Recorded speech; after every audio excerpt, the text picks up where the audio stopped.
1 week to go.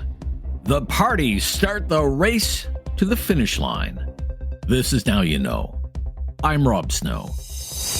The top news stories and conversations that matter to you. This is Now You Know with Rob Snow on News Radio. It's the 7-day sprint. This election campaign will end 1 week from today. And on the campaign trail today, most of the buzz is about the party platforms. The Liberal Party's platform was released over the weekend. It promises $130 billion in new spending and tens of billions of dollars in deficits over the next 4 years. Speaking at a campaign stop in Charlottetown, Prince Edward Island, Liberal leader Mark Carney was asked about his fiscal plan. Well, this is a fundamentally different approach. This is an entirely new government. It's a fundamentally different approach. Okay, first thing. It is an approach that does two things. First, it gets government spending under control. So if you go back to the previous government, this spending was growing at 9%. We're going to grow spending over the course of the next 2 years, or 4 years, at 2%. 9%, 2%. Huge shift in terms of control on spending, bearing down on spending, getting that operating spending balanced over the course of the next 3 years. The second element that's different, fundamentally different, that meets the moment, is that we are in a crisis. We are in a crisis, the worst crisis of our lifetimes, including the fiscal crisis that Mr. Chrétien and Mr. Martin faced, because we are in a fundamental reordering of our relationship with the United States and the global economy. The Liberal leader then went after his Conservative rival, Pierre Poilievre, accusing Poilievre of planning cuts and pointing out the Conservatives have yet to release their platform. Pierre Poilievre doesn't have a plan yet. He's hiding it. He has $140 billion of cuts that he needs to produce. He's already identified that he will cut dental care. He will cut child care. When I say cut, eliminate. He'll cut the CBC. He'll cut foreign aid. We'll see what else he's going to cut in order to deliver that. Cutting to the core of institutions, cutting to the vulnerable, cutting to all Canadians at any time, let alone in a crisis, is not the way you get out of a crisis. It's not the right approach. So there's a very clear, choice that is here. One meets the moment, which is ours. And the other, well, given that that was his approach to COVID, that was his approach when he was 17 and writing his essay about when he wanted to be Prime Minister, that's his approach for any moment. The Conservative leader was in Scarborough, Ontario today, where he let it be known that the Conservative Party's fully costed platform will be released sometime tomorrow. Pierre Poilievre was then asked what has taken the party so long to release its platform. You've been calling for an election for the last 2 years, and yet you're now the last major party leader to release a costed platform. We haven't seen one yet. More than 2 million people have already cast a ballot in the advance polls, and there's only a week left in this election. What's the holdup with the platform? Are you having trouble making the math work for this one? No, tomorrow we'll have a platform for all eyes to see, which will bring change to Canada. They will axe taxes, unleash home building, resource development, lock up criminals, secure our borders, and bring home the country that we knew and love. That country has a big choice to make. Yes, on Saturday, just hours before Easter, when Mark Carney thought no one was listening, he came forward with a platform that has $130 billion more spending than Justin Trudeau had already promised. So he's now $130 billion more expensive than Trudeau. Poilievre was also asked about what spending he would cut, given Mark Carney's claim that Poilievre plans to make $140 billion worth of cuts. Sir, first of all, the number is wrong. That is Liberal math. I think we all know that Liberal math doesn't add up. We've had them in power for 10 years, and they've missed every single deficit target that they've promised. Now we have Mark Carney making exactly the same, the budget will balance itself kind of commitments. So whenever Liberals present you with numbers, you should be afraid, and very afraid, because their numbers are always wrong. Our approach is that every new dollar of spending should be met with savings, and I've already laid out a lot of those savings. We will be cutting consultants by $10 billion. We will be getting rid of the Liberal programs that give out free drugs. We will get rid of wasteful gun buyback that goes after licensed, law-abiding, trained and tested owners. And we will be cutting bureaucracy, foreign aid, handouts to corporate insiders, and other waste. The NDP released its platform over the weekend. It calls for such things as new taxes on the wealthy and surtaxes on large, profitable corporations. At a campaign stop along a BC highway, Jagmeet Singh addressed a small group of supporters using a megaphone. I think people are taking a close look at Pierre Poilievre and Conservatives and saying, you know what? Their plan to cut, their plan to slash, their plan to take away the things that people need, like healthcare, pharmacy. That's bad. It's bad for families. It's bad for people. It's bad for our country. And more Canadians are rejecting that. They're saying no to Conservatives. No guns! Now, the other thing is, though, people are taking a look at Mark Carney and saying, you know what, wait a second, he's talking a lot about cuts. His platform came out and he actually confirmed it. $28 billion in cuts. It's not the right thing to do when we're up against the anxiety and the worry of the Trump tariff war. When people are worried about the cost of living, they're worried about health care, they're worried about their pensions. Cuts is not going to make things better, it's going to make things worse. According to Elections Canada, voter turnout was a record for the first day of advance voting. More than 2 million electors showing up to cast their ballots. I'm Rob Snow. This is Now You Know. This is News Radio. Now You Know with Rob Snow continues on News Radio. Let's get more on the death of Pope Francis at the age of 88. He led the Catholic Church for 12 years, assuming that role after the surprise resignation of Pope Benedict. Pope Francis was seen as someone who advanced several progressive causes within the Catholic Church, from immigrant and LGBTQ rights to climate change and the ethics of technology. It was advocacy that often clashed with the Church's conservative wing.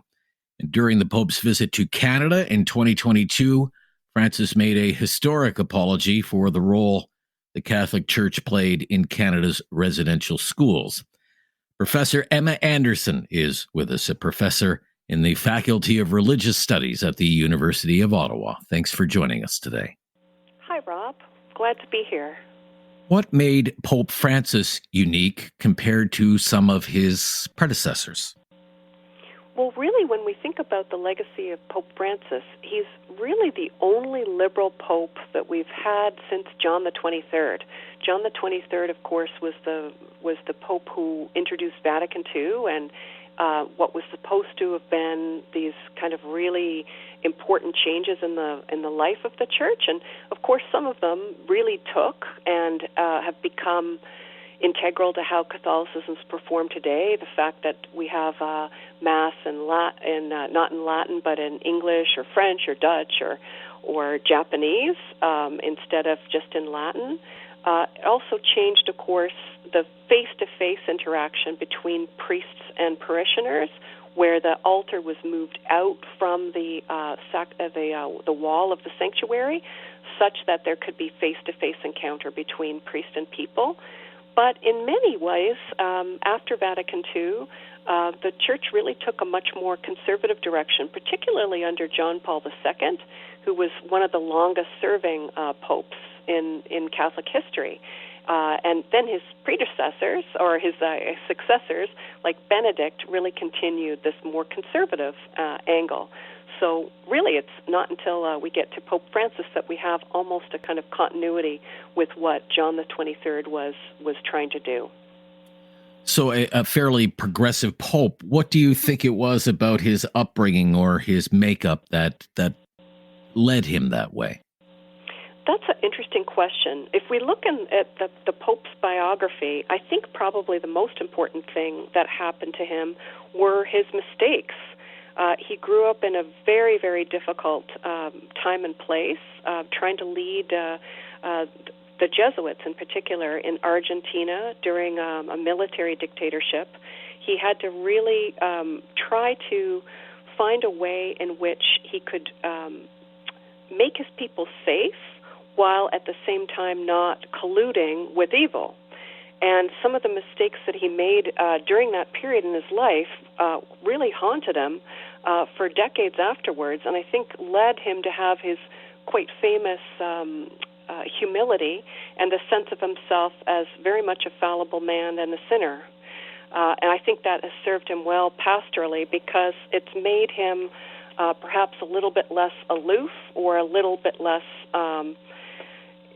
spiritually arrogant than some great leaders have been, of course.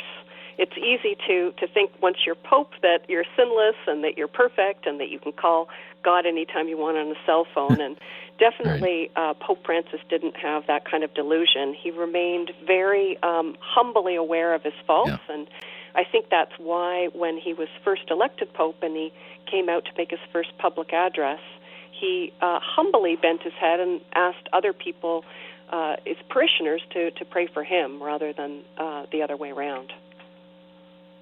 And washing the feet of prisoners, I quite remember that as well, very early in his papacy. Let's talk about his trip. Originally there was a delegation of indigenous leaders that went to the Vatican, and he apologized there and said he would come to Canada and atone for the church's role in residential schools. How historically significant was that apology?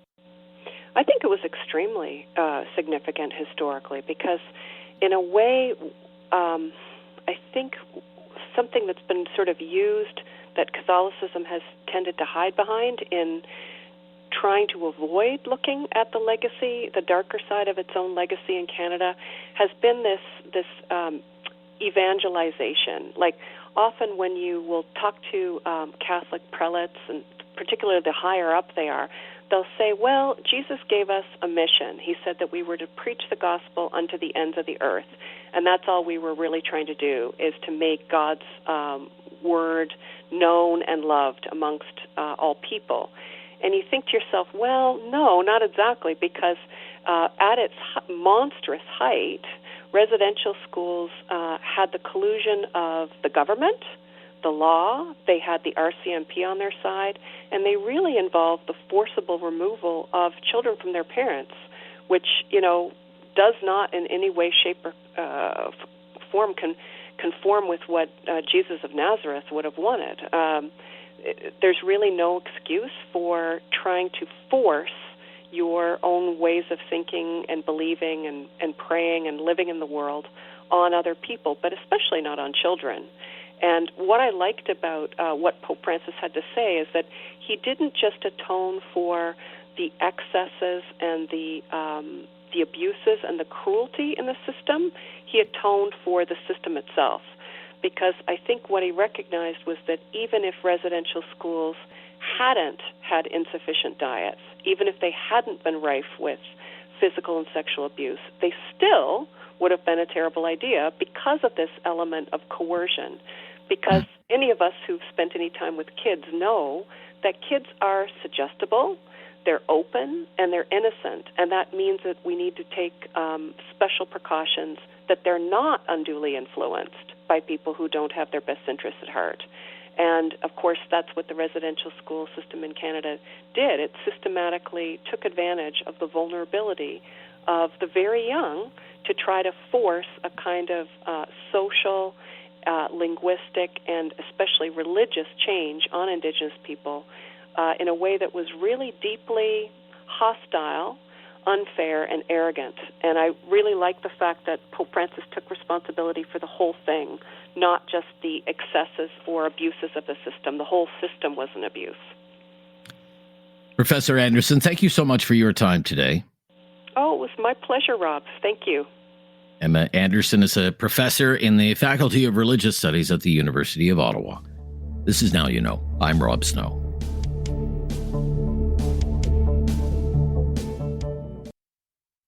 You have questions. Now You Know with Rob Snow has the answers. On News Radio, the Newsday Panel. And here we go again. Time for another Newsday Panel. Neil Brody is with us, longtime Conservative strategist. How are you, Neil? I'm great, Rob. How are you doing? Good. Happy Easter. Hope you had a good long weekend. And same to you, Chris Day, Senior Vice President at Hill and Knowlton. Great to hear from you as well. Nice to be with you both. Thank you. So advanced polling underway in the federal election campaign. Record turnout, according to Elections Canada, 2 million on Good Friday alone. But does it mean anything? What do you think it means, Neil Brody?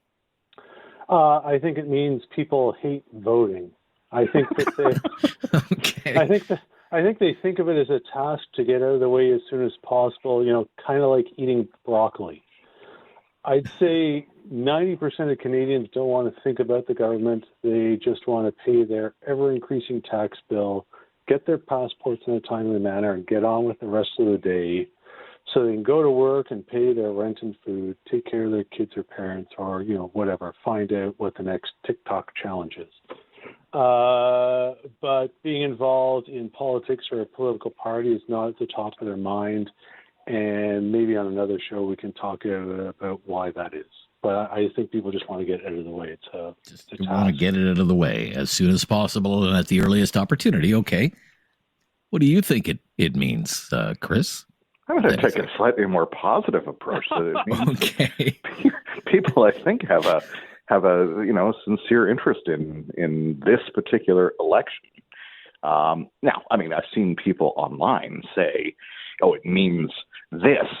Absolutely means that the Liberals are going to win or the Conservatives are going to win, or somehow, But I think anyone who claims that is, maybe needs to polish off the crystal ball and put that away. But, I think a lot of people will read a lot of things into that. What it does mean is that there's a lot of people who either have an interest in this election, want to make their vote count, or they've got plans on the 28th, and they know they can't get to the polls. So get it out of the way on a long weekend. That seems to make a lot of sense. Okay, but this idea, Neil, because you see this expressed, maybe it's by partisans online, that this record turnout in advance polls must suggest momentum for one side or the other, whether that's Conservatives who are motivated for change and view this as the most important election of their lives, or Liberals who are motivated to fight Donald Trump and get their elbows up, so they have to get out there and they understand the importance of voting to elect Mark Carney and the Liberals. You say, no, it has nothing to do with any of that. Well, I just mean people don't want to have – when I say they hate voting, it's not that they hate democracy or don't want to go vote. They want to go vote, but it's, if you go out on April 28th, maybe you stand in line for 2 hours. I assume that's how long some people stood in line on Friday. That's what I understand. But they just want to get it out of the way. You're quite right to say that this is a high motivation election. We've talked about that before on this show. There are, I think, more highly motivated people who want to see change in the government. But I think that the lines we saw on Friday are kind of like the lines we see at 5 o'clock at restaurants. It was a bunch of seniors trying to get everything out of the way before they go to sleep. Yeah. You're on fire today, Neil. Well, I mean, does it say anything? Maybe it says something. I don't know. Maybe it says something, Chris, about how important or how maybe even advanced the GOTV operations are for the political parties now that they can mobilize this number of supporters to get out there the very day that the advance polls open. Yes? No? Well, certainly, certainly you're absolutely hitting on something very, very important, is that every single party right now is focused on getting its supporters out, getting them to the polls, making sure they cast their ballot, whether it's in advance polls or on E-Day itself or any time in between at an elections office if you choose that route, which made it all the more curious to me that the Liberal leader yesterday chose to take a whole bunch of campaign volunteers and purported supporters out of the mix in doing that and rally them in Nepean for his first, sort of big stop there. Okay. I would have done that much, much earlier so as not to interfere with the get out the vote process. So, curious choice. Okay. We'll stop here. And when we come back, we want to kind of play the tale of two election ads that were in rotation. I saw them a few times during the hockey game last night. Let's talk about the air war. I have to say, is this your impression, Neil and Chris? Neil, you go first. Have you seen more liberal ads during things like hockey games than conservative ads? Because that's my impression. What's yours? Like they are on like every single commercial break. Although I did watch the Formula One Grand Prix on the weekend, and there's a lot of conservative ads during that one. I don't know what the distribution means. Right. Okay, Chris.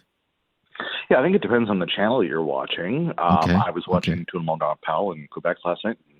Everyone's ads seem to be there because that's where you reach 1.5 million people who are watching on a given Sunday night. But yeah, I think depending on the target demographic, you're going to see people going after different audiences with different programs on different channels. And I know that the Conservatives have had a very, very large presence on social media this time, perhaps reflecting the fact that they are trying to get to the under 55 set. Okay. All right. That's interesting. So we have some audio here. Two election ads that we saw over the weekend. One is from the Conservatives, two guys playing golf. Let's listen to this here. How's your son, David? Well, it's been a tough few years for him. He just can't seem to get ahead. Yeah, we had to pay for Sarah's down payment last year. Things are tough for her, too. You know what Mark Carney says. Come on, do you really think that a fourth Liberal term is going to change anything? You know, I've been thinking the same thing. Are we really going to give these clowns a fourth term? I'm voting Conservative. There you go. Yeah, for a change. For a change. Okay. And let's listen to the Liberal ad. This is Mark Carney, very prominent in the Liberal ad. Go ahead.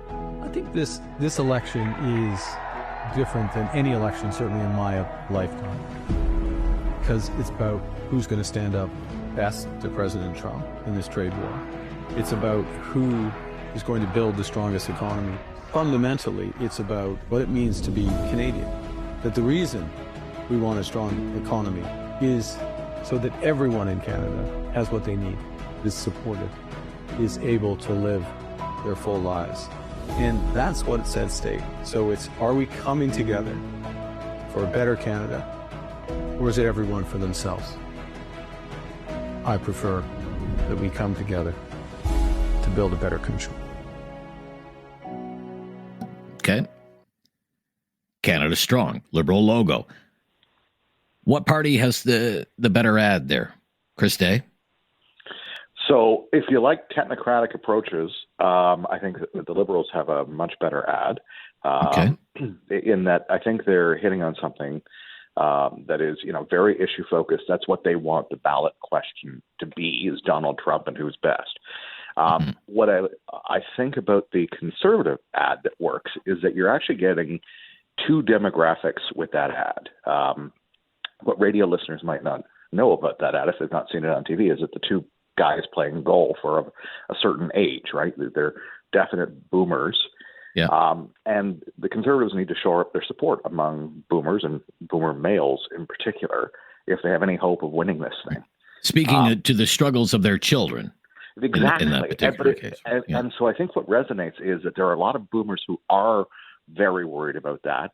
And there are a lot of young people whose parents are boomers who might hear that ad and say, you know what, that actually sounds like someone talking about my issues and issues that I care about, housing, job security, et cetera. So I think it actually is quite smart in that it hits two demographics at once with a conversation that sounds like any you'd hear at the driving range or at a gym or at a coffee shop.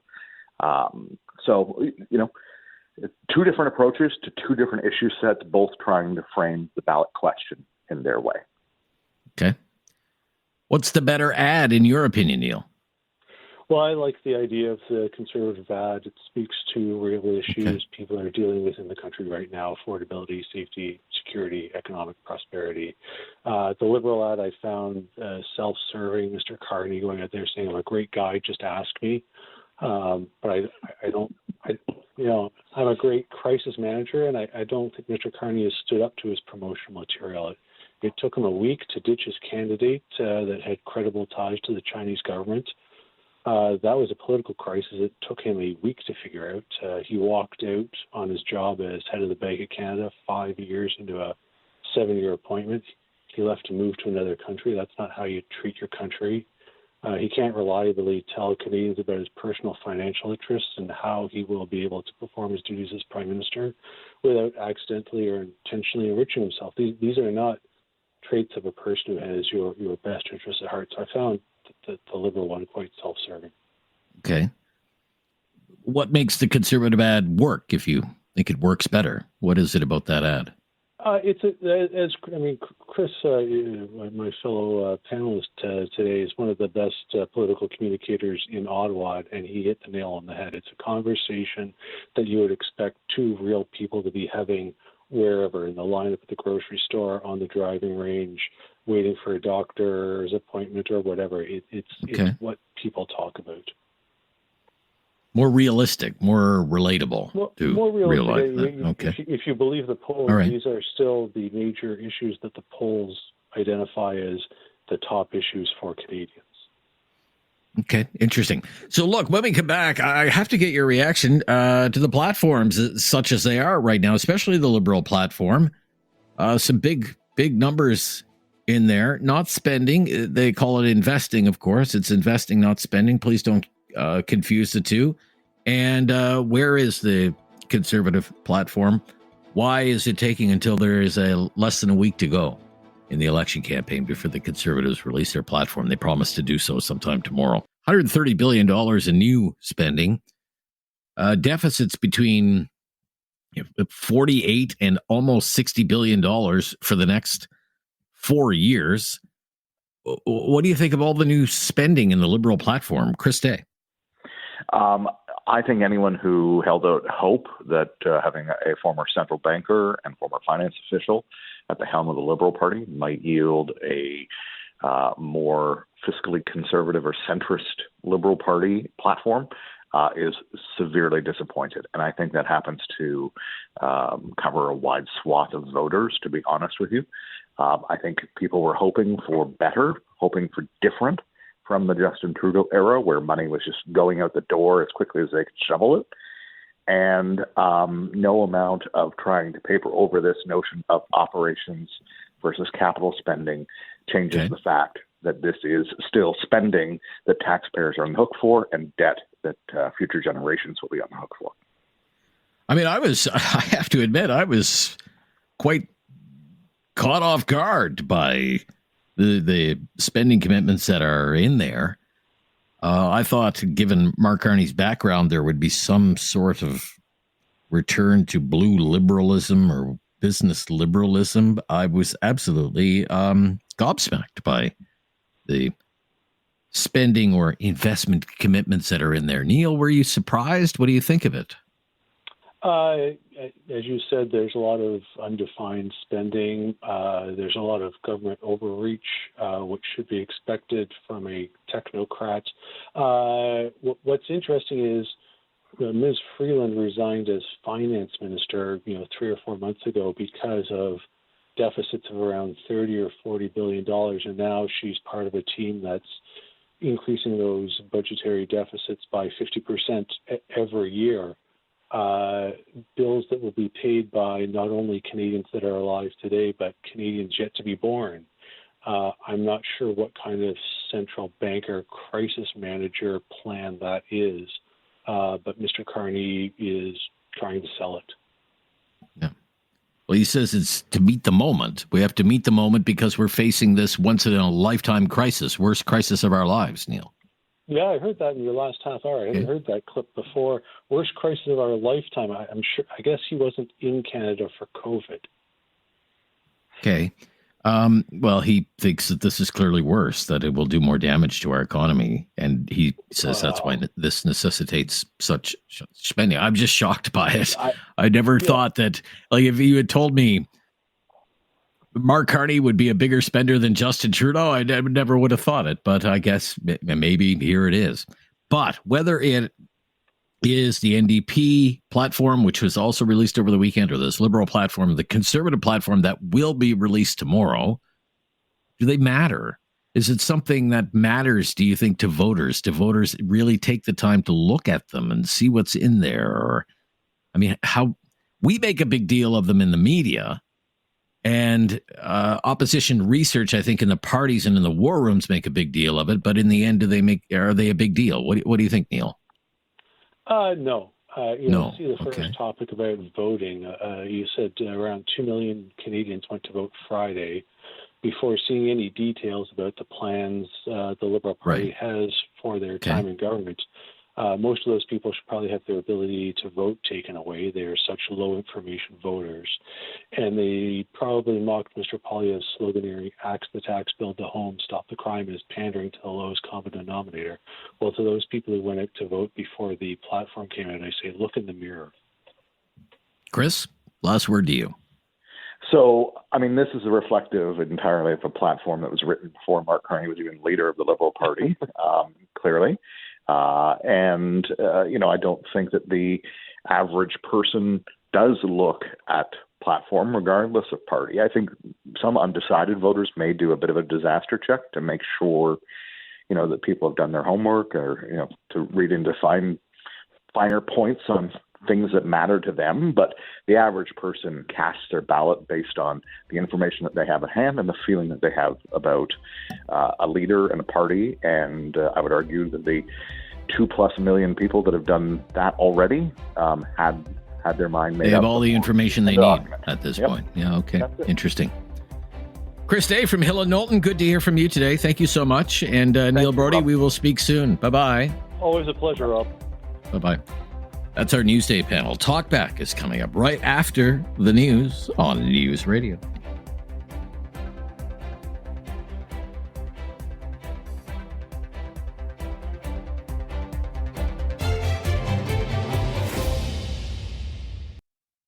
It's time to talk back. On Now You Know with Rob Snow. Call now. And have your say. 1-833-668-2577. Welcome to Talkback. 2 hours of debate and discussion on the big issues of the day. And today, 1 week to go, let's talk about the platforms. Let's talk about the election campaign and some of the latest developments. What do you think of the state of the race? Election day just 1 week from today. The phone lines are open right now at 1-833-668-2577, 1-833-668-2577. And we really want to focus on the platforms from the political parties. Some of them were released over the weekend, not all of them. These are the so-called costed platforms. The Liberals and the New Democrats released those this week. The Conservatives have not. They promised to do that tomorrow, release a fully costed platform, but we'll have to wait until tomorrow. So some of the questions that we have for you, give them some thought and give us a call again, 1-833-668-2577. The Liberal platform is promising $130 billion in new spending and a large annual budget deficit until at least the year 2029. So for the next 4 years. When you hear that, what do you think about that? What do you think about that? I was kind of taken aback when I read that number in the news. $130 billion in new spending and rather large annual deficits for the next 4 years. Obvious questions. Do you think the country can afford that? Do you think the country can afford that kind of spending right now? Do you think it's responsible or irresponsible? What is your opinion? $130 billion in new spending and deficits in the tens of billions of dollars for the next 4 years. Or perhaps you think you're okay with it as long as the money is spent in the right places. Spending that is needed for the country. For example, the Liberals point to the fact that the single largest spending initiative would be for the military and for meeting the NATO spending target of 2% of GDP. There is also a promise to increase spending on healthcare. Mr. Carney was talking about healthcare today. Increase spending on healthcare by billions of dollars over the next 4 years. But again, all borrowed money, all new debt.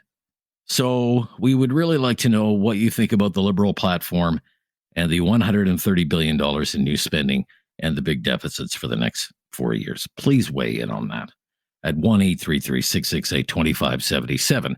As I said, the NDP platform was also released over the weekend. And I'd love to get your take on this because the NDP, once again, is promising a tax on what it calls extreme wealth. Extreme wealth. And also a surtax on what it calls the most profitable corporations. So under the NDP plan, people with a wealth of $10 million would pay a 1% wealth tax. People with wealth of $50 million would pay a 2% wealth tax, and people with wealth of $100 million and more would pay a 3% wealth tax. And any company in Canada that makes more than $500 million in annual profit would have to pay a surtax on that of 2%. And the NDP says that we use that money to fund NDP priorities, healthcare, expanding pharmacare, universal mental health care, more affordable housing. But the NDP is very focused on the revenue side of going after the rich, wealthy corporations and wealthy individuals. And we want to know what you think of that plan. Do you think the rich and large profitable corporations should be paying higher taxes? 1-833-668-2577. Now, the Conservatives promised today that their fully costed platform will be released tomorrow. Party's made a lot of promises, a lot of expensive promises. And it has vowed to rein in spending in certain areas, but it has yet to release a detailed breakdown about where a Conservative government would spend money and where a Conservative government wouldn't spend money. And we want to know what you think of that. Your reaction to the Conservative Party being the last political party in this election campaign to release a detailed breakdown of its election promises, a fully costed platform. The party keeps saying, you'll have to wait, you'll have to wait. Finally, Mr. Poilievre said, it's coming out tomorrow. What do you think about that? Does it matter to you? Does it suggest that the Conservatives have something to hide, the hidden agenda? The Conservatives have a hidden agenda. Share your opinion on that as well. The platforms. Let's talk a little bit about these platforms today to start the week on Talkback. Just 1 week to go. And then it'll all be said and done, and this election campaign will come to a close. So again, 1-833-668-2577 is our call-in number. You should save that number in your phone. You can have us on speed dial and call us all the time. If you've never called before, just mention that to David. He'll be screening the calls today, and we will make your call a priority. This is the Monday Talkback. We'll get the conversation started with your phone calls coming up next. We're talking about the platforms from the political parties in the federal election campaign. The Liberal platform, for example, promising $130 billion in new spending and big deficits for the next 4 years. Your thoughts on that, please. The NDP platform proposes tax increases for the rich and tax increases for large profitable corporations. Your thoughts on that? And the Conservatives haven't even released a fully costed platform yet. They say they'll do it tomorrow. What do you think about the Conservatives being last out of the gate?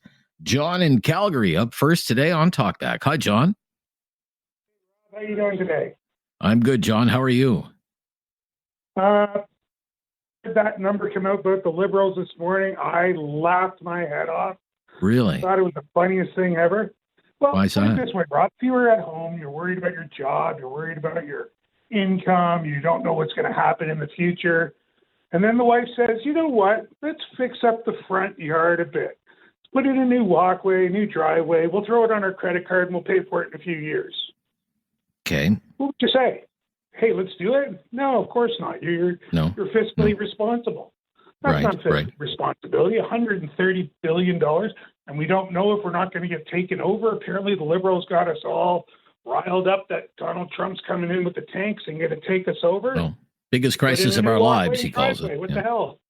Yeah. He calls it Donald Trump is the biggest crisis of our life. He said that again today. Existential crisis. My God, we're getting taken over. So let's go spend $130 billion. Come on. So you think it's irresponsible, right? You think it's irresponsible? 100%. And the funny thing is he missed the boat. I think Carney missed the boat by not saying, hey, you know what? Nobody knows the tax loopholes like I do. We're going to close those, and we're going to be fiscally responsible for 4 years and see how that goes for a change. He missed that 100%. Okay. So as I mentioned, the NDP, not that the NDP has a shot to form government, but they do put this in their election platforms all the time. We have to tax the rich more. We need higher taxes on our corporations. Large profitable corporations are ripping us off. They have to pay a special excess profit tax. What do you think of those kinds of taxes? I think like a surcharge would be appropriate. And Mark Carney had the perfect platform to do it. I was the billionaire. I was the guy that took advantage of the tax loopholes at Brookfield and everything else. Yet he didn't do that in his platform. He tried to shut everything up as much as he could. Okay. What do you think about the Conservatives not releasing a fully costed platform yet? By one day, I'm okay with that. You're okay with it? Okay, they're pretty late in the game. I mean, there'll be 6 days to go. Right. 6 days as opposed to 7. Do you really think that's going to make much difference? Well, they're all kind of late, but it's just they're the latest. Okay. Thank you, John. Okay. Got you, John. We're off to a good start here. Doug up next in Kitchener. Hello, Doug. Hi. Thanks for taking my call. You're welcome, Doug. I have a comment and an answer for the things you've been discussing with the guy in Calgary and what you brought forward. The interest on what is Canada is now paying on the debt for all the money they gave away, they could build 3 hospitals a year. If they go through with this, it's obvious they're intentionally trying to bankrupt the country, and they will manage to do so by the end of the term. Poilievre is delaying on his platform because every time he brings something out that's valuable that he's going to do, Carney duplicates it immediately. So he's waiting as long as possible so he can't do that. So it doesn't steal any more ideas. Okay, that's interesting. So everything he brought out, then Carney comes out with the same thing, and it gets just as much or more press. As far as taxing the rich, right now you can register a corporation in Panama. They'll get you a board of directors and a bank account. Within 48 hours, you'll have that in your hand. And you don't pay taxes on anything you earn or capital gains outside of Panama. And that's through the government. So that's just a ticket to get around anything they want to raise up as far as taxing the rich. So you don't think taxing the rich will work because the rich will hire people who will help them avoid paying higher taxes. That's a good example. It's not a side deal. When you go on that site, there's all these people and their photographs, and they're there to help you. Okay. I want to ask a question here. Sure. What happened to Ford's threat that he was going to throw the switch and cut off the electricity? Yeah, any candidate who threatened to do that 48 hours after they were elected would immediately be guaranteed victory on the election. You couldn't function in Michigan. You couldn't build cars in Michigan, Wisconsin, New York, and Minnesota. We're going to throw this switch. Right, but there was a threat from the White House. There was a threat from the White House of 50% tariffs, and then Premier Ford backed off on that, as I recall. No. Just tell your platform is we're going to throw the switch on those states' electricity and shut them down if you don't do it in 48 hours, and then all that's going to land on Trump.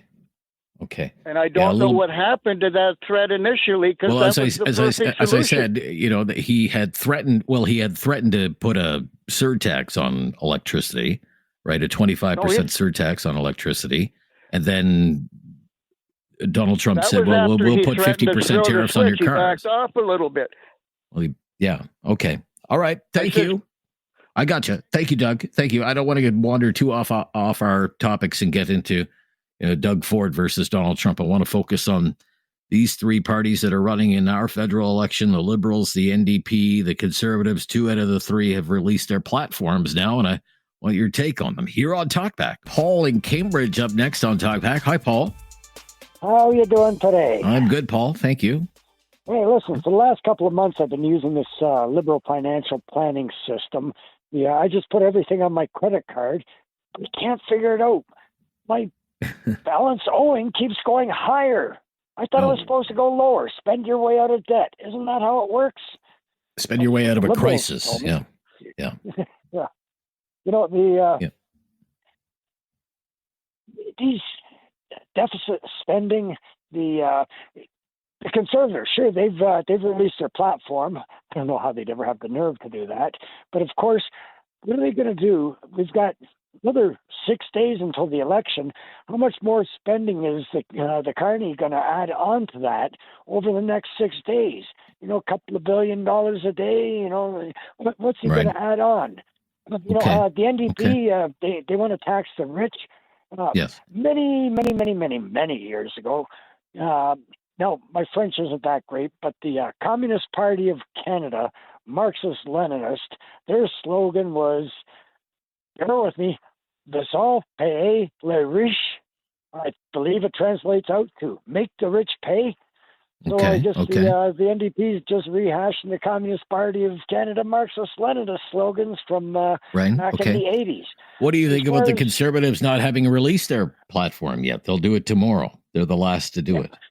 Yeah, better to study the numbers and come up with an actual number than picking a number, pardon me, out of the air and saying, well, this is what it's going to be. Let's put some thought into it and give actual numbers, not just fairy tale numbers that the Liberals are using. Get a true costed plan for their platform. You know, and a day, 2 days, 3 days, it really doesn't matter because we know the Liberal policy, tax and spend, that's all they do. They take our money and they give it away to whoever. Okay. I'm sure I got you, Paul. I want to fit in one more here before the news. Thank you, Paul. Barry in Halifax is up next. Hi, Barry. Hi. I'm afraid Carney is racing down the Liberal road just about as fast as he can go with all the debt spending. It's something you're concerned about, sir? You don't like it? Definitely. Okay. Yeah. Okay. Yeah. Now, he would say, look, we're making big-time investments in the armed forces, new submarines, new Arctic patrol vessels, new icebreakers, all of this. We're going to make big investments in healthcare. What about that? Well, I believe it when I see it. But, you believe it when you see it? Okay. Okay. No, I'm not in favor of what his policy. I was a little hopeful when I heard he was coming back to Canada, but no longer. No longer. Okay. That's very interesting. What do you think? The NDP does this election after election. We need to tax the rich more.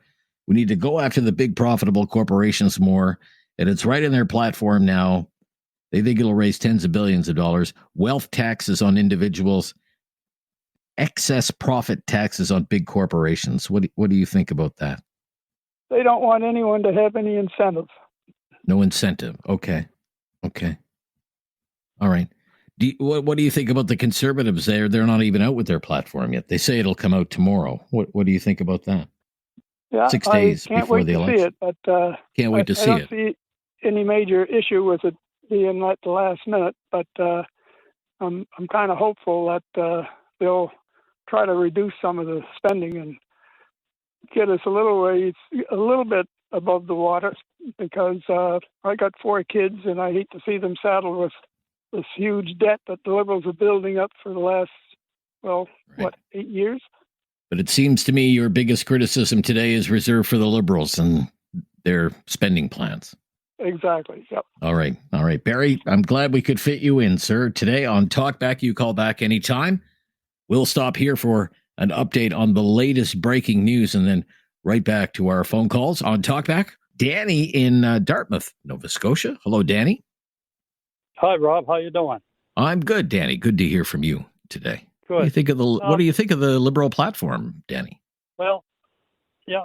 Just for a second here, none Sure. of the politicians are addressing our debt. Okay. I haven't heard it mentioned from by any of them. You probably already know, and your listeners probably know, we're paying $500 million with a B dollars per week on just the interest of our debt. If we had that money back, whatever these guys are quoting right now for the next few years wouldn't matter because the money would be there. I'm just like, I'd like to see the pipeline go across Canada. Okay. Let's sell some of our resources that way. They're begging for it, over in Europe and other places in the world. Saudi Arabia don't pay any taxes at all. Wow. They seem to be using their reserves properly. I see. And passing it on to their citizens. And in Norway, of course, they have a huge sovereign wealth fund in Norway that is overflowing with. In Norway, sir, you've heard about this sovereign wealth fund in Norway with all of the oil money that goes in from Norway State Petroleum Company goes into this sovereign wealth fund, kind of like what we envisioned for the Alberta Heritage Fund, only they actually did it. And I mean, it's one of the largest sovereign wealth funds in the world. Yes, exactly. These politicians seem to have it way over ours as far as future thinking. Like I have a granddaughter. I know that her kids and their kids and their kids and their kids are going to be paying for what we're doing right now. It just drives me nuts. Well, the interest on the debt, according to the Fraser Institute, the annual interest payments just on the federal debt are about $47 billion now. So you said about $500 million a week. It's even more than that, $47 billion a year, and it's going even higher. And then, that's just the federal government's debt. Of course, all the provinces have their own debts. And when you take the provincial debt and you add it to all the provinces and their debts and you add it to the federal government debt, it's $82 billion a year in interest. Yeah. Imagine the health care you could have with that kind of money. Can you imagine what that money could do? Oh, sure. Yeah. But I'll let you go. Thank you very much for your time. Okay. Well, thank you for weighing in, Danny. I understand what you're saying, sir. He thinks we should make more of our natural resources, and he's quite interested about those. We're quite concerned about the interest payments on the debt. 1-833-668-2577. 1-833-668-2577. We have some lines available. As we go to Robert out in Alberta today. Hello, Robert. Hello. Hi, Robert. Yeah, can you hear me? I hear you just fine, sir. Go ahead. Yeah, okay. Polyev sent me for a bit of a loop when he didn't release his funding, his budget. Okay. Because I need that to make an intelligent decision on who to vote for. Okay. And even though I'm not a liberal, I'm a conservative, I still want to see that. Now, what he did by waiting till tomorrow is he cut me out of early voting. Okay. He's locked in all the people that early voted.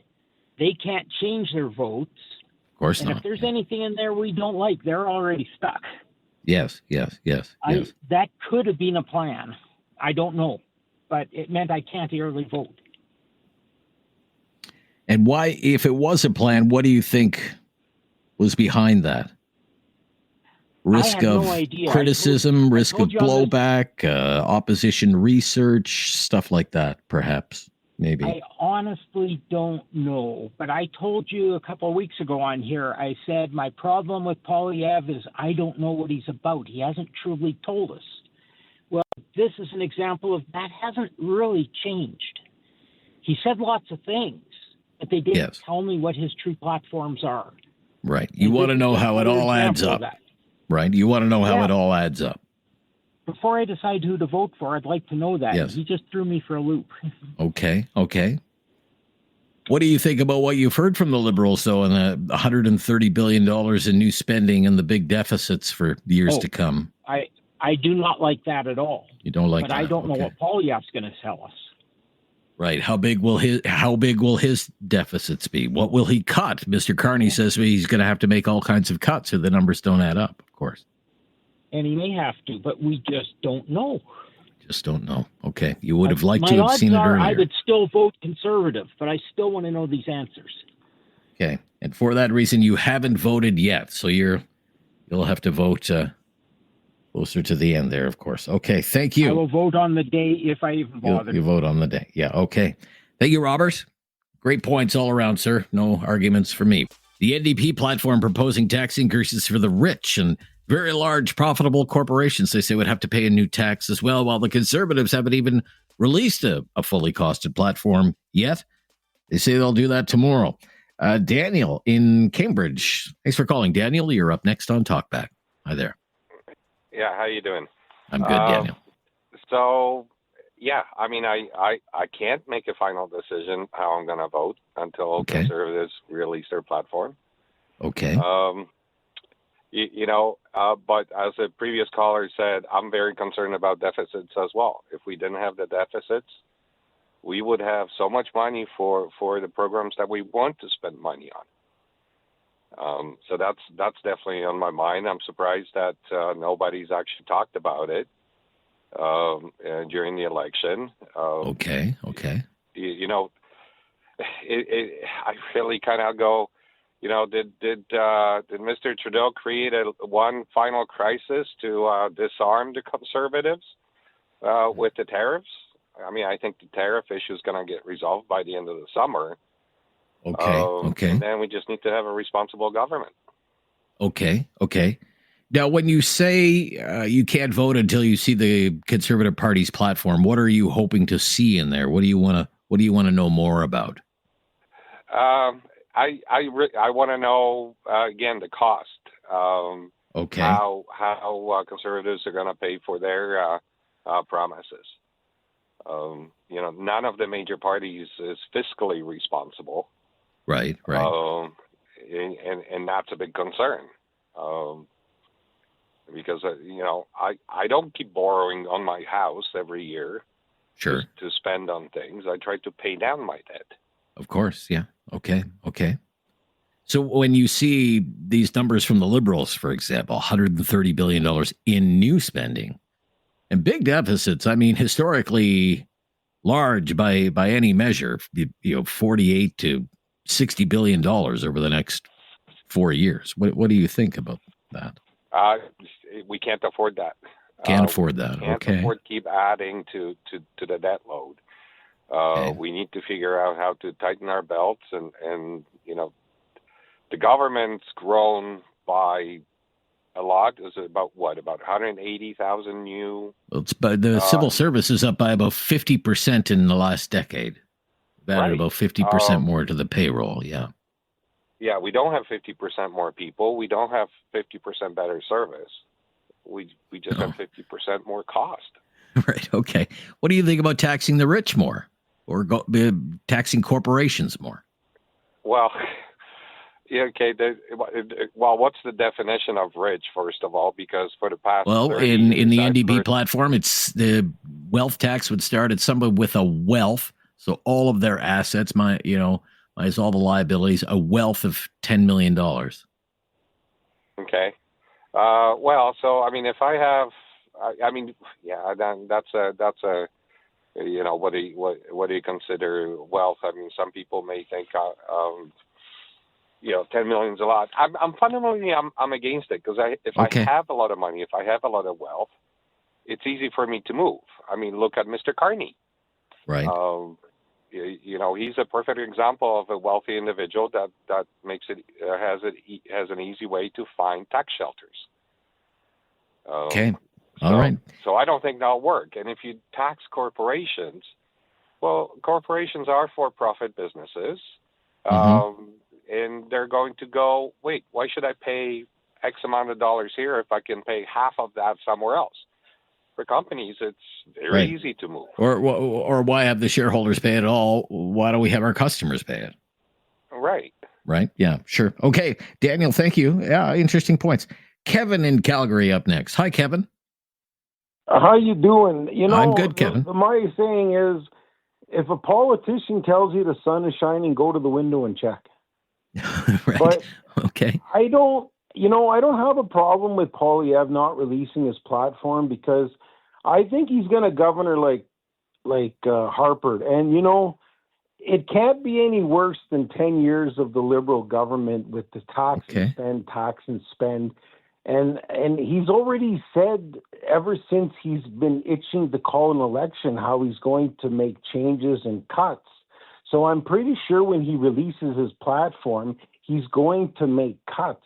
But we can't keep going like this. So I'm pretty sure he is going to be responsible and make cuts and release a platform where there is going to be fiscal responsibility. But with Carney and Jagmeet Singh, tax and spend, we can't keep living this way, because we're going to go bankrupt. We're going to become like Greece. And the thing is, if we don't make changes and get our resources to market, we're just going to run into more problems. And the one big thing is, we got to start. Charity starts at home. We got to stop giving money to other countries and start. We got to look after our own problems first and then help other people. But if we don't, I don't know. I just hope that we can fix this problem, and I just hope things change, because it's a real big mess that we're in, and I just want to see things change, because all right, you're hoping for change. I just really all hope right, things change. Gotcha. Thank you, Kevin. Good call from Calgary today. 1-833. Keep them coming. 1-833-668-2577. Ron in Lethbridge is a first-time caller. Let's go to Ron. Hi, Ron. Hi, Rob. How are you? I'm good, Ron. Great to hear from you. Thank you for being a first-time caller to our show. What's your opinion? Well, I sure love the show. Very informative. And, and what I was going to come out to say was that in Lethbridge here, I see a lot of blue, and I'm blue through and through. And I think by your earlier caller who said Poilievre not releasing the platform, for me, that is an issue. And I think it might even follow through with many others, because I see more red on the lawn than I have in the past. So it's a bit concerning for sure. Any idea as to maybe why the Conservatives chose to wait so long to do this? Again, an earlier caller, your callers are fantastic all through the country. And I just find it, is that they were afraid. The one caller that said, and he's absolutely right, I'm echoing his statement about the fact that I'm not early voting until I hear the platform. And it really disturbs me, the amount of debt. So I'm at an age now at 67 that I have to wonder, how much is my vote going to mean for me? Because really, Rob, I don't think they care about me, my age category. I have to look at my children and my grandchildren, and the amount of yearly interest we pay is just, I can't fathom that. Yeah. $47 billion a year was the last figure that I saw. Absolutely unbelievable. Just in federal debt. And then, as I say, all the provinces have their own debts, and, we're all on the hook for all of that. And, then you take that $47 billion and you almost double it to, what is the number I have? $82 billion. It's extremely alarming. And I'm not crazy. I don't want to look on the dark side either, but is there a plan for all this? You hear all these stories about, one world order of money and such. I don't know. I don't know anything hear about that kind of stuff. But I think, Poilievre, it seems to me that when Trudeau left, his gas tank got empty. And I just don't see that enthusiasm, the drive. I've heard there's a lot of criticism towards the campaign manager, and I don't necessarily disagree with that. Well, he lost his perfect foil, didn't he, in Trudeau? Oh, absolutely. Right? Yeah. Well put. Yes, he did. So, so those are my thoughts, and I thank you very much. Well, I appreciate you sharing them, Ron. Thank you so much. Look, we're going to stop here. Kathy in Woodstock and Robert out in Calgary. If I bring either of you on right now, you would only have about 45 seconds, maybe a minute to make your point. I want to give you more time than that because, a lot of stuff to talk about here. We have some of the platforms from some of the parties, $130 billion in new spending from the Liberals under Mark Carney.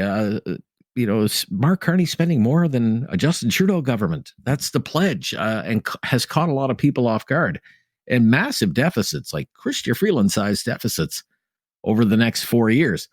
Meantime, you have the NDP, and they're doing full-on class warfare. Let's tax the rich more. Let's go after large, profitable corporations and hit them with more taxes. Your thoughts on that in order to pay for things like health care and mental health care and pharmacare, more affordable housing. And 1 week from today is Election Day, and we still haven't seen a fully costed platform from the Conservatives yet. They say they'll come out with that tomorrow. Share your thoughts on that in hour number 2 of Talkback here on News Radio. It's time to talk back on Now You Know with Rob Snow. Call now and have your say. 1-833-668-2577. Welcome to hour number 2 of Talkback. Our topic today has been the platforms from the political parties. For this election campaign, the Liberal platform is promising $130 billion in new spending and big deficits for at least the next 4 years. Meantime, the NDP platform is proposing going after the rich, higher taxes for wealthy individuals and higher taxes by way of a new surtax on large profitable corporations. Do you think the rich and large profitable corporations should be paying higher taxes? Meantime, the Conservatives say they'll release their platform tomorrow that will make them the last political party to do so. Gathering your thoughts on that. This was the buzz on the hustings today, the platforms. The Liberal leader and Prime Minister Mark Carney was in Charlottetown, Prince Edward Island today. He was asked about all of this new spending and the deficits and what makes a Mark Carney government differ from a Justin Trudeau government. This is what he had to say. Well, this is a fundamentally different approach. This is an entirely new government. It's a fundamentally different approach. Okay, first thing. It is an approach that does two things. First, it gets government spending under control. So if you go back to the previous government, this spending was growing at 9%. We're going to grow spending over the course of the next 2 years, or 4 years, sorry, at 2%. 9%, 2%. Huge shift in terms of control on spending, bearing down on spending, getting that operating spending balanced over the course of the next 3 years. The second element that's different, fundamentally different, that meets the moment, is that we are in a crisis. We are in a crisis, the worst crisis of our lifetimes, including the fiscal crisis that Mr. Chrétien and Mr. Martin faced, because we are in a fundamental reordering of our relationship with the United States and the global economy. That was Mark Carney. Fundamentally different from the Justin Trudeau government. Now, Pierre Poilievre was campaigning in Scarborough today, and that's when he announced a fully costed platform would be released tomorrow, but he was taken to task by a news reporter who said, what's taking you so long? You've been calling for an election for the last 2 years, and yet you're now the last major party leader to release a costed platform. We haven't seen one yet. More than 2 million people have already cast a ballot in the advance polls, and there's only a week left in this election. What's the holdup with the platform? Are you having trouble making the math work for this one? No, tomorrow we'll have a platform for all eyes to see, which will bring change to Canada. They will axe taxes, unleash home building, resource development, lock up criminals, secure our borders, and bring home the country that we knew and love. That country has a big choice to make. Yes, on Saturday, just hours before Easter, when Mark Carney thought no one was listening, he came forward with a platform that has $130 billion more spending than Justin Trudeau had already promised. So he's now $130 billion more expensive than Trudeau. Pierre Poilievre in Scarborough today during a campaign event. So let's get to some calls here in hour number 2, and 2 lines available there. We'd love to hear from you as you join the discussion on Talkback. Kathy in Woodstock up next. Hi, Kathy. Oh, hi, Rob. Hi, Kathy. Well, when it comes to the platforms, like any government officials will give you ideas of what they plan on doing. I consider them ideas because they never turn out the way anybody says, whether it be municipal, provincial, or federal government. So I take that right off the top as sort of, well, we can hope.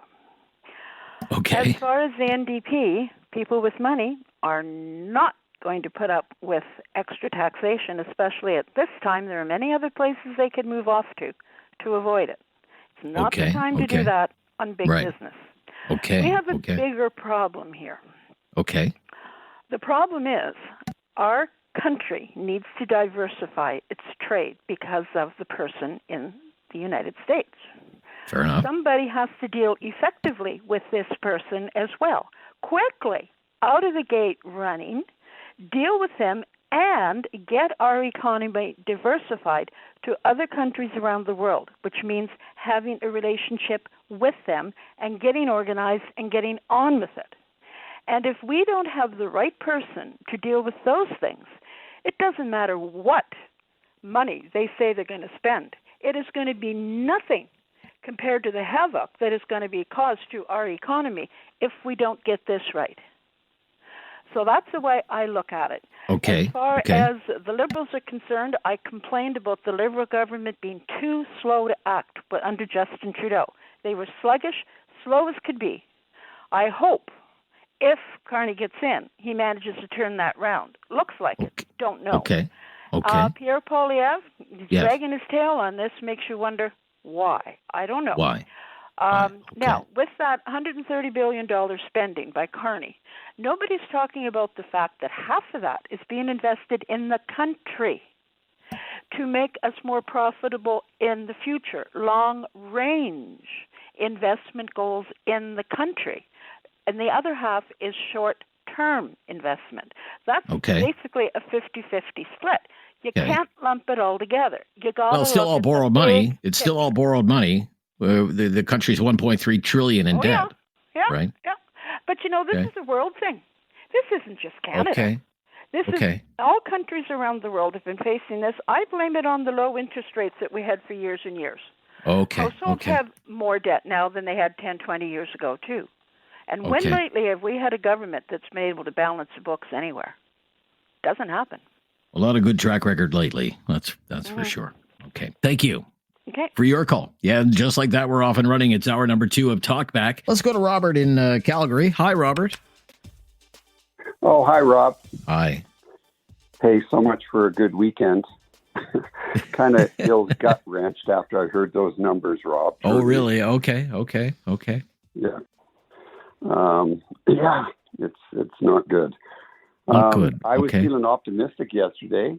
I door knocked in my riding in Calgary here, so I'm out door knocking and talking to lots of people.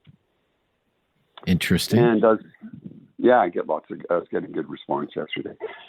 So to hear this, the liberal costing again. We still have Bill C-69. We still have the industrial carbon tax. What corporations are going to come to Canada and build a pipeline? I don't think very many. So to build our economy, he's talking about more spending. And he's talking about the crisis. Well, again, we haven't done anything for a decade. So why we aren't going to do anything again? Because he's not going to allow any pipelines. So that's just awful, and the amount of interest we're paying, it's just killer. But I have kids too, and I don't know how we're going to turn this around. But when you talked about Norway earlier, it's just like, can we not get a government that knows what they're doing? Right. Well, yeah. And that kind of planning in Norway was put in place decades ago. I liken it to what the Heritage Fund in Alberta could have been, if only. Now, the Conservatives, they say their plan is going to be released tomorrow, but they're kind of being taken to task because they're going to be the last ones to release their platform. What do you think about that? I like the angle, actually. I actually like the angle. So I'm thinking it's going to be good.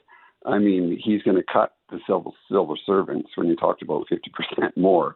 We're cutting that. He's got lots of cuts to go on.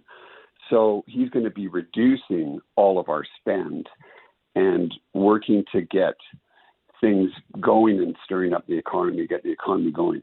I don't know what it'll be, but I don't think it's going to be what the Liberals released, for sure. All right, Robert. Well, you cheer up. You cheer up. Get out there, do some door knocking, and I'll have to move along here from Robert to Rob, also calling from Calgary. Hi there, Rob. Hey, Rob. Hey. Pretty popular name today. Yes, it is.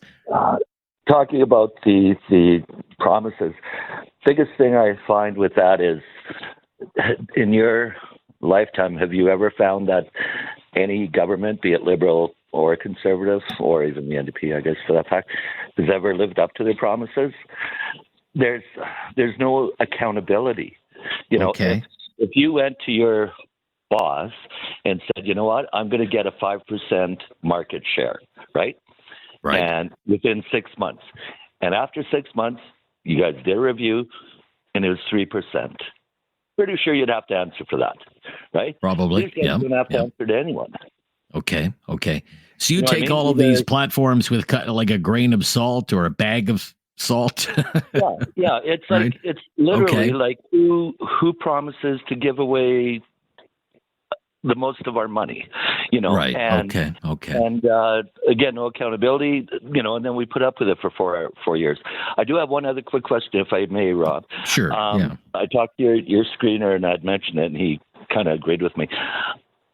Can somehow, through your connections, have someone ask Mark, and I don't know, he didn't think so either, if anyone has asked him what he will do if they lose? Will he stay on as Liberal minister or leader, or is it a one and done?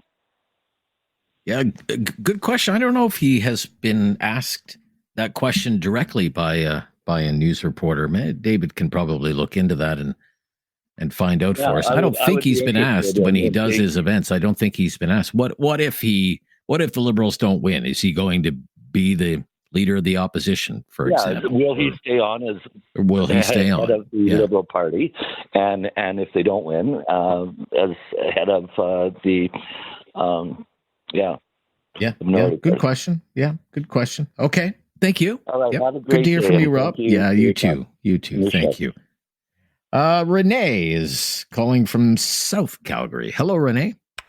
Oh, hi, Rob. How you doing? Yeah, I'm good, Renee. Thank you. I am southwest of Calgary, sitting here in a Southwest, blanketing snowfall. Well, keep it there, sir. It's finally all I hear gone ya. from here. I hear you. Listen, Yeah. the reason I'm calling is I'll be short and sweet. Everybody's just getting themselves into conniptions over the Conservatives not having put out their policy thing on finances yet. And my simple answer to that is every time a Conservative opens his mouth, Polyev, there's a Liberal there to steal his ideas. And I would not have put my platform out either until Carney put his out, because you know that Carney would have been taking notes, and everything that Polyev put down as an idea, Carney would have stolen it. And it's that simple. Okay. Would have He's done it plagiarized before. He's Right. axed the tax. He's done this. He's done that. All of which were Polyev ideas. Axe attacks, middle class tax cuts, save the GST on new home builds, maybe even a few more in there. Yeah. And where did they originate? They originated from the Conservatives, and he stole them. Okay. So there's a method as to the method to the madness, and it's because they didn't want the Liberals to steal whatever ideas might be in there. Exactly. It's really simple. And as for all the people that are voting against the boogeyman down south, they should consider their own selves rather than something that's like hidden in the closet. All right. Okay. I just Thank had you. to throw that in there because I'm so sick and tired of listening to the boogeyman being promoted by the Liberals. That Greatest crisis all we have part ever and parcel. faced. Greatest crisis we have ever faced. Oh, he of says. course. And there's nothing else that amounts more to than the Orange Man. Oh, my God. Okay. All right. Thank you, Rob. Yeah. Or Renee. Sorry, Renee. Yeah. Bye-bye. Let's stop here. Yeah, we'll stop here. It's Talkback. It's heating up. We're talking about the platforms. Okay, let's go to Tom is in Cambridge. Hi, Tom. Hi, how are you? I'm good, Tom. What are your thoughts, please? Tell me, why is the New York Times telling us how crooked Ford is and we can't do an investigation here? He sold a science center, or he sold the Ontario place to his yeah, we're not builder. talking about Doug Ford today. We're not talking about Doug Ford today. We're talking about the biggest thing, the platforms. Both Polyev and both Carney, they want to spend huge money on the military, and they're going to break us down. We don't need that. You know, the movie, The Russians Are Coming, they've been coming for years, and who's showing up now? It's the U.S. So all these spending, we can't afford it. Can't That's afford it. what's going to break the country. Okay. So this idea that we should reach, 2% of the GDP of the country in order to meet the NATO spending target? Can't afford it? Time. Okay. No. Okay. Can't afford the submarines. You can't afford the ships. You can't afford. And the military is the biggest mess there is. They have to contain first all these women that are suing them for billions of dollars. So. Okay. All right, Tom, thank you for your call today to Jan is in Calgary. Hello, Jan. Hello. So yeah, hi. This is directly related to what Pierre Poilievre said the other day. It's also a failure on both political parties. So Pierre Poilievre said he was going to go to the banks and have the banks try and stop scams from happening in scam. Why is he being reactionary? Okay. Okay. Plain and simple. Okay. When Trudeau was in power, he went to the telecom companies and said, you have to do caller ID and flag things as spam or potential fraud calls. And yet all the scammers did was change the way they spoofed phone numbers. I've even had my phone number spoofed by scammers. Oh, really? People have used your phone number to make spam calls? Did you call from this number? No, I haven't called anybody all day. Wow. So here's what I didn't even know that was possible. We should give the CRTC some teeth. We should hire people that have the skills of people like Jim Browning on the internet, or Scammer Payback, or Kit Boba. Go look those channels up and see what they do to scam call centers. Jim Browning, one man with a computer can shut down an entire scam call center. Of course, the Indian government didn't do anything until the BBC did a piece on his work, and then the Indian government went in and arrested everybody. Well, we work as a government agency with other government agencies. Let's work together. Let's get the information on these people and shut them down. Hire people with ethical hacking skills. Don't be reactionary. Okay. Right? Yeah, what do they call those in the hacking world? Are they white hats or black hats or something like that? There's a term. These are people that go in and they find the call scam centers. Right. They waste their time. They reverse the connection that they make to your computer. They get into their systems. They track them. They get the data on who's been scammed and contact these people and let them know. They go in. They get access to the security camera for the scam call center, so they have video footage of it all, and then they post it all to YouTube, and the scammers get afraid and they shut down. Or sometimes they get the police and probably involved. Open up a few days later, or maybe later the same day down the street somewhere, perhaps. Yeah, but if they can get the police in India involved and get them arrested, then they won't be opening up another scam call center because they'll be in jail. All right. Gotcha. You want to see more on that. Proactive. Be more proactive on the scammers. Gotcha. Thank you, though, for your call. A bit off the topic today. We'll be right back and wind this session of Talkback down. Maybe time for one or two more calls, though. So let's go to Susan in Ontario. Hi, Susan. Hello, Rob. Yeah, good to hear from you. Yeah, thank you. So I've been hearing people say you should be very, very afraid if Mark Carney gets in to office. I would like to say we should be very, very afraid if Poilievre gets in. Like Trump, every time he's asked a question, he blames it on the Liberals. Doesn't get to the core. He's already said he's going to cut funding aid. What did Trump do? Foreign aid. Trump cut foreign aid. Poilievre says he's going to cut foreign aid. He's going to cut programs just like Trump. And I don't know if people are aware, but the Conservative MP, Jamil Javani, is best friends with J.D. Vance and was at the inauguration of Trump. So I think it'd be a bit of a stretch to call them best friends. I mean, they went to law school together. Okay, good friend Right. then. He was at Trump's inauguration. So if that shouldn't scare the bejeepers out of people, Pierre Poilievre will, he's like a mini Trump. So that's all I wanted basically to say. So. Okay. And now you've said it, Susan. Thank you. I gave you the platform to do so. Thank you. And it was my pleasure to do that.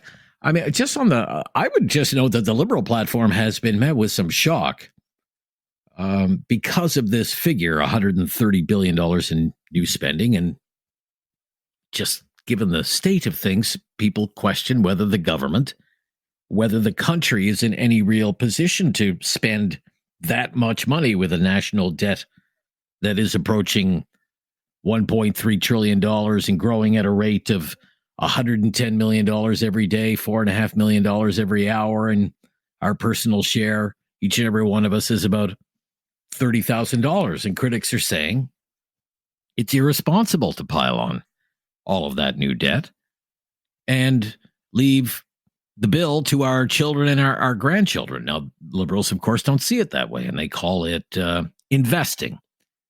That this is a time for the government to make investments in things like national defense and in healthcare. But the deficit figures are rather eye-watering.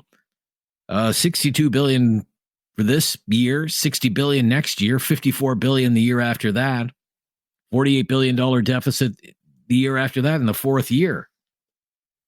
You know, that's the estimate from the Liberals, which is probably the best guess right now. And the history of government deficit targets from any government of any political stripe is that these estimates are usually not even close. I mean, they could be better, they could be worse, or maybe even a lot worse. Let's go to Frank in Kitchener. Hi, Frank. Hi, Frank. Yeah, thanks, Rob. Yeah, you're welcome. You know, I'm not shocked.